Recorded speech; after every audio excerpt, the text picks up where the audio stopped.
Go ahead. Call me cruel if that makes you feel better. But tell me this first. If your husband made you feel invisible for years, if he touched his laptop more than he touched your hand, would you not want someone to remind you that you were still a woman? I did not plan to destroy my marriage at that family party. I only wanted Henry to see what he had stopped seeing. So yes, I danced with my ex in front of him. Henry just stood near the food table calm, with that folded napkin in his hand like he had nothing left to say. By the end of the night, I thought everyone would finally understand why I felt so alone. I am Delaney Morell, 36, and I work as an insurance claims adjuster. So, of course, I know how people twist stories to make one side look guilty.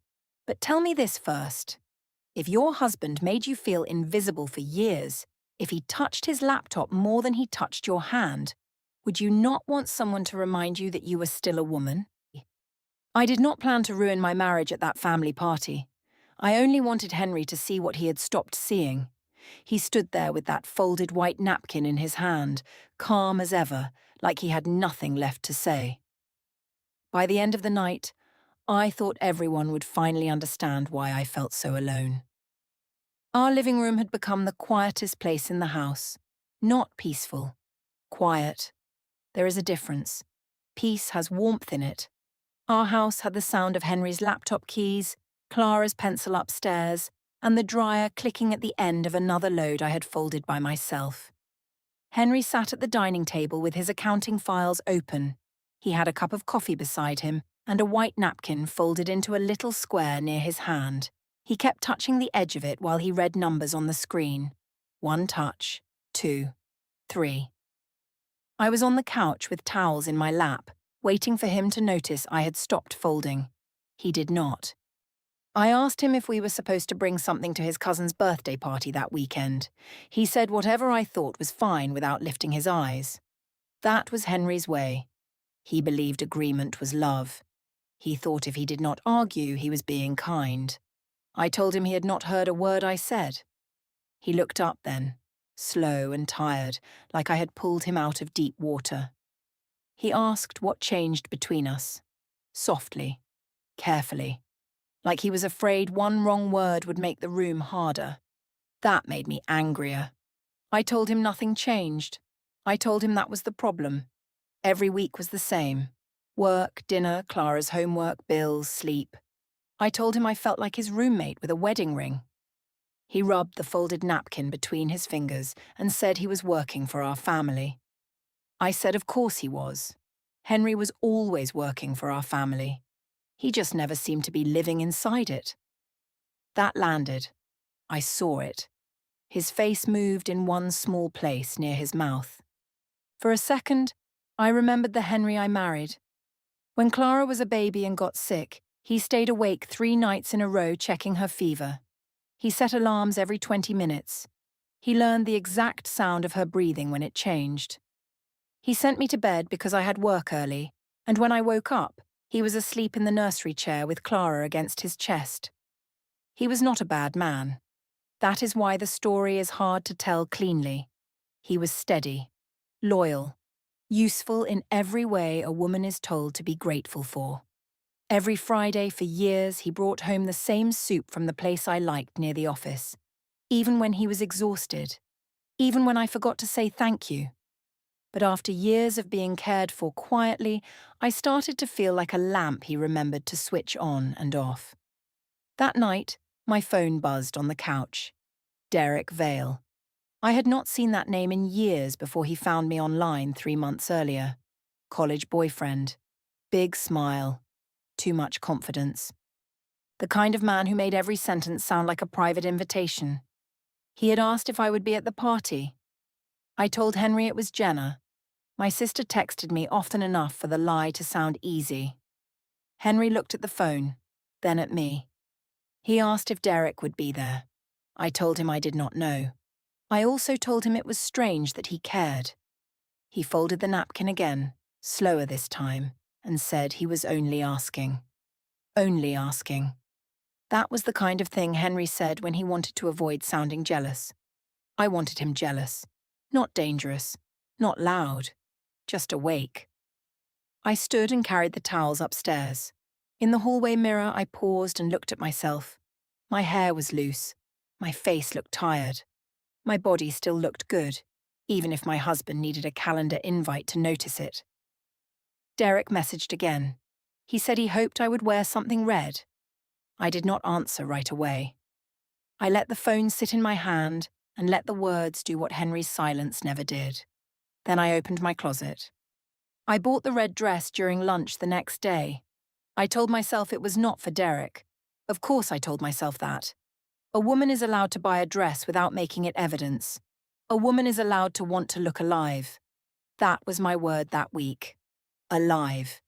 Henry made me feel safe, but Derek made me feel alive. It sounds cheap when I say it plainly, but it did not feel cheap while I was standing in a fitting room under soft lights, turning my hips a little, seeing the woman I used to be before school pickups and grocery lists. I took a photo of myself in the mirror and almost sent it to Derek. Almost. Then I sent it to Lydia, my mother, because that made it respectable. She replied fast. She said the dress was perfect and that Henry needed a reminder of what he had at home. My mother had been saying things like that since my father left. According to Lydia, men drifted unless women made them afraid to lose something. She called it self-respect. I called it breathing. At work, my claims desk was covered with files about damaged roofs, broken windows, and cars hit in parking lots. My job was to read what people said happened and compare it to what the facts proved. I knew better than most people that a story can be framed 10 different ways and still use the same facts. So I framed mine. Fact. Henry worked too much. Fact. I felt lonely. Fact. Derek made me feel wanted. Conclusion. I was not doing something wrong. I was responding to damage. Derek texted during my break. He said he heard I had asked Henry's cousin to invite him. I smiled before I could stop myself. He added that he did not want trouble with Henry. That part I ignored. I told him it was a family party, not a motel. I told him old friends were allowed to speak in public. He answered that he had missed the way I made bad ideas sound reasonable. I read that line 3 times. At home, Henry was helping Clara glue stars to a poster for school. He had his sleeves rolled up and a tiny gold star stuck to the back of his hand. Clara was laughing because he kept placing the planets in the wrong order on purpose. For a second, the house looked like something I should protect. Then Henry saw the shopping bag. He asked if I bought something for Saturday. I said yes. He asked if it was the red dress. Not angry. Specific. That made me turn cold. I asked why he would say that. He said Derek had mentioned it in the family group thread, the one about who was coming to the party. He said Derek seemed to know I might wear red. S2 clue. Right there. Neat and small. I told Henry maybe Derek remembered I liked red in college. I said it was sad that my husband treated one dress like a crime scene. I said he had become better at reading messages than reading me. Henry looked down at the star on his hand and peeled it off slowly. Then he asked if I had invited Derek. I told him no. That was the first clean lie. I had told Henry's cousin that Derek and I were old friends and it would be nice to include him. I had said it lightly, in a voice that made it sound harmless. I did not say I wanted Derek there because I wanted Henry to see another man look at me. Henry did not accuse me again. He only folded the paper napkin left from Clara's snack and placed it beside his coffee. I hated that napkin. I hated how calm his hands were. If he had yelled, I could have cried. If he had demanded I stay home, I could have called him controlling. But Henry did what he always did. He became careful. He became quiet. He made it impossible for me to be the obvious victim. Later, I called Jenna. She listened while I told her Henry was being suspicious about Derek. She asked if Henry had reason to be. My own sister. That was her first question. I told her she had been single too long to understand marriage. I told her sometimes a woman needed attention from outside just to survive what was missing inside. Jenna did not argue. She only said my name in that flat way people use when they do not want to say the harsher thing. Her silence did not count as judgment to me. Not yet. Lydia was easier. She said Henry had no right to act wounded if he had not acted like a husband. She said I should wear the red dress, dance if music played, and stop shrinking to keep a quiet man comfortable. That was all I needed. By Friday night, Derek had messaged me 5 times. 5. Henry had asked me once if I wanted to watch a movie after Clara went to bed. I said I was tired.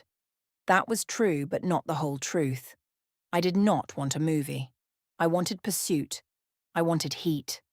I wanted my husband to look at me across the room and remember that I could still leave the room with someone else. On Saturday afternoon, I put on the red dress. Henry saw me at the bottom of the stairs. His eyes moved over me, and for 1 second I got what I wanted.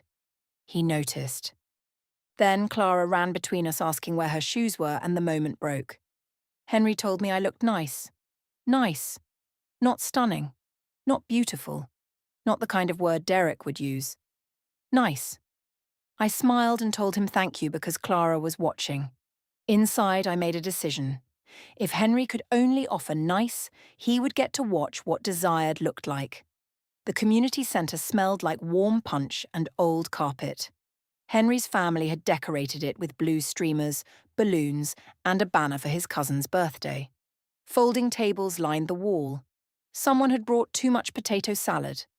The speakers were too loud for the room, so every laugh cracked at the edges. I walked in wearing red. Derek noticed first. That mattered more than it should have. He stood near the back table in a fitted shirt, smiling like the whole room had been waiting for me to arrive. His eyes moved over the dress, then came back to my face. He told me I looked incredible. Not nice. Incredible. I said he cleaned up well too. I kept my voice light, but I knew Henry was across the room. He was near the food table with Lucas and Martha, holding a folded white napkin in his hand. Of course he was near the food. Of course he was holding paper. Of course my ex was the one looking at me like I had just walked out of a memory he still wanted. Lydia came over and touched my arm. She said I looked beautiful and that red had always been my colour. Jenna stood beside her, quieter. She looked from Derek to Henry, then back to me. I ignored that. The first half hour was normal enough. I spoke to relatives. I helped Clara get a cup of punch. Henry asked if I wanted food, and I said later. Derek kept finding small reasons to stand near me. He asked about work. He asked if I still listened to the same music. He asked if Henry ever danced. That question was the door. The DJ started a slow song. Not a romantic wedding song. Nothing dramatic. Just one of those old songs families play because everyone knows it and nobody listens too closely. Derek held out his hand. He asked if I wanted to dance. I looked at Henry before I answered. He saw me. He did not move. That was what pushed me. Not Derek's hand. Not the dress. Not Lydia's advice. Henry's stillness did it. He looked at me in the red dress beside my ex with music playing, and still he did not cross the room. So I took Derek's hand. The dance floor was a small square of open space between folding tables. Derek placed his hand at my back, not low enough to make a scene on its own, close enough that everyone could see it was not casual. I let him pull me nearer. 1 step, 2, 3. He said he had missed dancing with me. I laughed, too loudly, enough for the table nearest us to turn.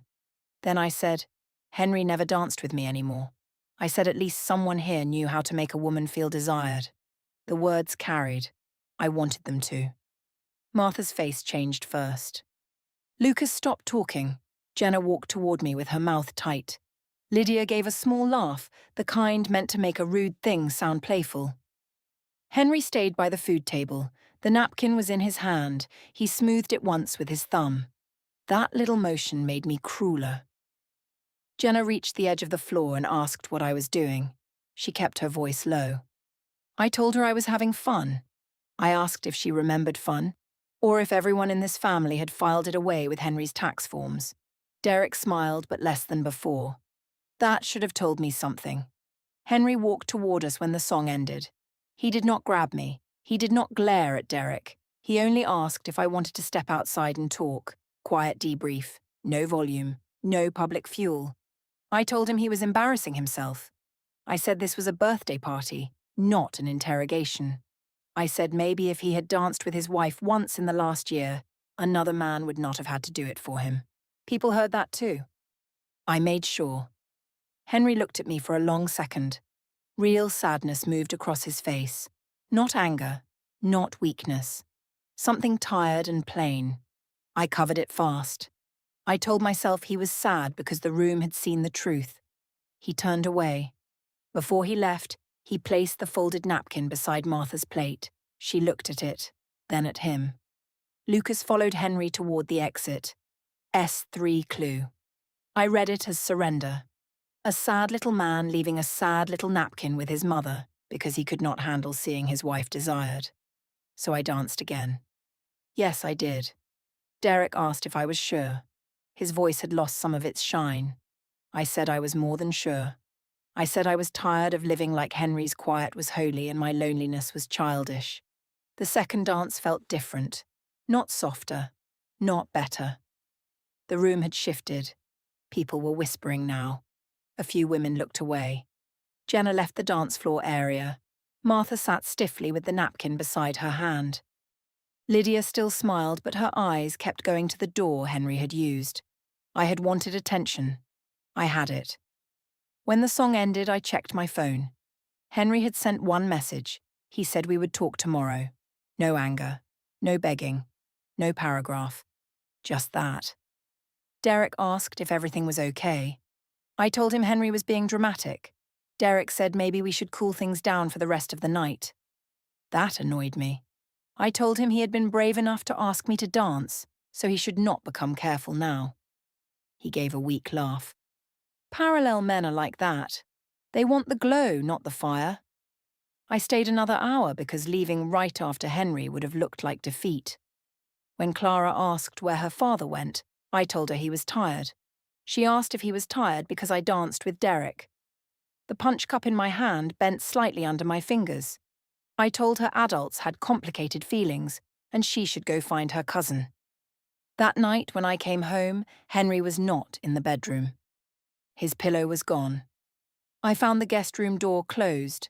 I told myself he was punishing me with silence because he had no better weapon. The next morning, Henry was already in the kitchen when I came downstairs. No laptop, no accounting files, no folded napkin. That absence bothered me. I poured coffee and told myself to stay calm. I had handled angry clients, crying drivers, people who tried to turn one cracked bumper into a whole life story. I could handle my own husband. Henry asked me to sit. I said I preferred to stand. He said this was not about preference. His voice was still calm, but there was a flatness under it I had not heard before. He said the party was not the first problem. He said it was the messages with Derek, the way I had hidden them, the way I had invited him and lied, the way I had turned our marriage into a public complaint before I had been honest at home. Pattern. That was what he called it. I hated that word. A pattern sounds ugly because it makes a choice look repeated. I told him he was building a case because that was easier than hearing me. I said yes, Derek had been texting me. I said yes, I liked the attention. I said no, that did not make me a criminal. Partial truth. Controlled. Useful. Henry asked if I had told Derek things I stopped telling him. That question was harder. I told him maybe I had. I told him Derek asked. I told him Henry stopped asking years ago. Henry looked down at his coffee. His hands were empty without the napkin. He said he did ask, but I turned every question into proof he had already failed. That was not fully wrong. I hated that too. Clara came into the kitchen wearing her school shirt and one sock. She asked if Daddy left the party because Mommy danced with the other man. The room went very still. There are sentences children say because someone taught them. There are others they say because they saw enough. This one sounded like both. For 1 second I saw the dance from lower down, from Clara's height, red dress, Derek's hand, her father leaving, her mother laughing too loudly. I almost saw it. Almost. Then I closed the door. I told myself Henry's family must have said something around her. I told myself Martha had poisoned the child's view before breakfast. I told Henry we needed to be careful what his family said in front of Clara. He stared at me like I had moved the floor under him. He asked if that was what I thought the problem was. I said the problem was everyone acting like one dance was a crime when years of neglect got treated like normal marriage. Henry stood then, slowly. He said he would take Clara to school. I asked if he was using our daughter to avoid the conversation. He said no. He was taking a child out of a room where her mother could not stop performing. That one hurt. So I made myself softer. After school drop-off, I called him from the office parking lot. I told him I only wanted him to fight for me. I said if he had crossed the room, if he had taken my hand, if he had shown one spark, I would have known he still cared. Henry said he would not perform ownership to prove love. That sounded noble. It also sounded cold. I told him there was always a reason with him. Always a clean sentence. Always a moral position. Never heat. He did not answer right away. Then he said there was another family anniversary gathering at the community centre on Saturday. Smaller, but the same room. He said we should both come. He said people had heard my version loudly enough, and maybe they should hear both sides calmly. I laughed because I thought I understood. Henry wanted a safe little circle where he could admit he had been distant, and I could admit I had gone too far, and everyone could feel wise. Fine. I could use that. I could make people understand the difference between betrayal and loneliness. That afternoon, Lucas called him while I was in the kitchen. Henry only said Saturday was fine, and they should keep it simple. S4 clue. I thought Lucas was gossiping. Henry's brother had always liked quiet judgment. He was probably helping Henry arrange some family lecture where everyone would ask me to apologize for embarrassing the Morel name. Let them. I knew how to speak in rooms. Socially, things were already changing, but I refused to name it. Jenna did not answer my first call. Then she texted that she loved me but would not help me excuse what happened. Martha did not send the recipe she had promised Clara. Lydia still said Henry was overreacting, but even she asked if there were photos from the party online. Derek became careful too. His messages shortened. He said the dance was intense. He said maybe we needed space until things settled. I told myself he was nervous because he cared and did not want to make my life harder. 2 days, 3 short replies, nothing warm. Still, I had Saturday. That became my plan. I would wear something soft. I would not look like a woman trying to provoke. I would speak clearly. I would say, Henry made me feel unseen. I would say Derek was a symptom, not the disease. I would make the room understand that I had danced because my marriage had been silent long before the music started. By Friday night, Henry had moved his pillow back into our bedroom but slept at the edge of the bed. I counted the space between us. 1 hand, 2. Not enough to be gone, enough to be cold. Saturday, I dressed like a woman who wanted peace. That was intentional. No red, no sharp lipstick, a blue dress, small earrings, hair pinned back, soft face. If the room wanted a guilty woman, I would not give them one. At work, I know presentation matters. People trust a calm voice. They believe neat folders. They forgive damage faster when the person describing it looks reasonable. So I prepared my claim. Henry worked too much. Henry stopped asking. Henry made me feel like a roommate. Henry left me lonely long before Derek asked me to dance. I wrote the points in my phone and read them twice before we left. Henry watched me from the doorway. He wore a grey shirt and dark jacket, simple, boring, steady. He asked if I planned to speak honestly. I said of course. I said honesty was all I had been asking for. Then I posted on Facebook.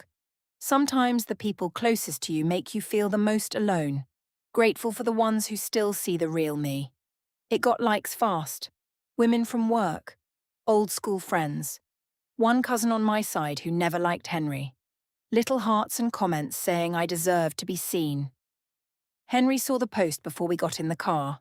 He did not ask me to delete it. That gave me confidence.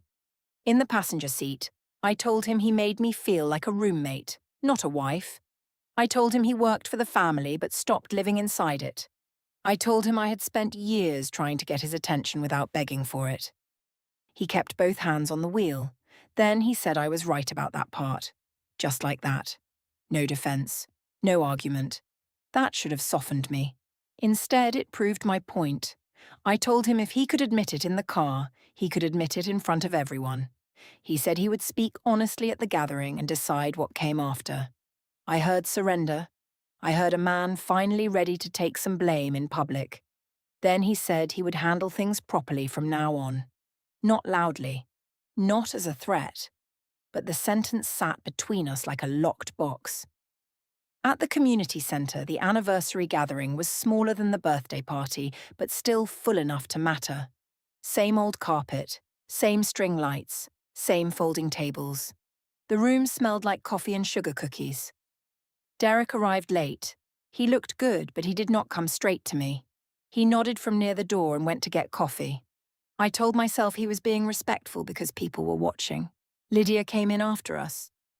I touched her arm and asked her to back me up if Henry's family got dramatic.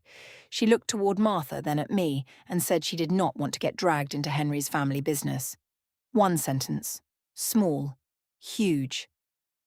I waited for more, but she moved toward the dessert table. There it was. The enabler's absence. Not a betrayal you can shout about. Just a space where a cheer used to be. I filled that space with confidence. Jenna was there, standing near Lucas. She hugged Clara, then gave me a careful kiss on the cheek. No warmth, no fight. That irritated me. People act like distance is kinder than anger, but distance gives you nothing to push against.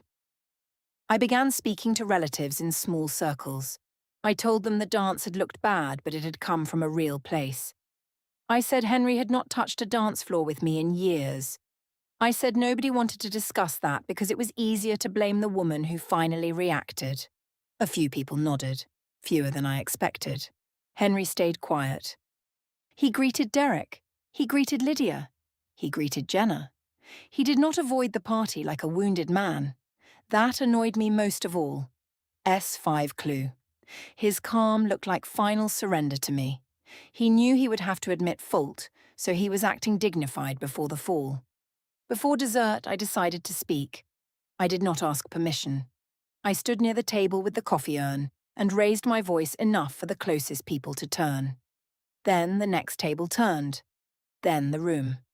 I said I knew people had opinions about the last party. I said I knew I had made some people uncomfortable. Then I said nobody had asked what it felt like to be married to a man who treated his wife like furniture he had already paid for. Martha looked down. Lucas stared at Henry. Derek studied his coffee. I kept going. I said the dance with Derek was not the beginning of the problem. It was the first time people saw it. I said Henry had made me invisible in private, then acted shocked when I became visible in public. That line worked. I could feel it.